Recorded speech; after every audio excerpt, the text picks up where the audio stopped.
Yes, madto ta sa Monkey Bar. Then makagita diri nga tanan. Lalagay mga shops. Unsa ni?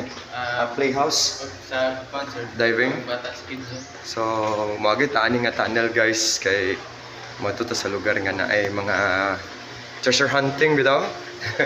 Dito. Pero mo ni treasure sa Panglao guys. It's the beach area. Mo ni ginapanghambog sa Panglao. And then after that tunnel, makagita sa bridge. This is the Monkey Bridge. Sama na ang pool area sa Big Grand. Ilang mga guest houses. The other side of course are the villa. And this is a walking tour towards the Monkey Bar. So I'm just curious about the name nga nung gitawag siyang Monkey Bar. Nga gitawag mo siyang Monkey Bar. Na yung mga unggoy dito. Or adto mag-inom ang mga unggoy. Ha? During construction ba? Ha? During construction diri sa kuan. Nga naman.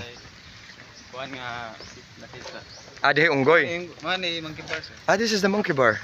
Ah, simple. So this is the Monkey Bar. It's still closed, guys. Ah, nice. That's the Monkey Bar. It's just by the beach area. So at night, if you're staying here at Big Grand Resort, so if you want to drink something, it's the place you want to be. Unsay cuisine niyo ani? Mostly Filipino dish. Akin na napapatulin partida, hindi ko pinagkakala.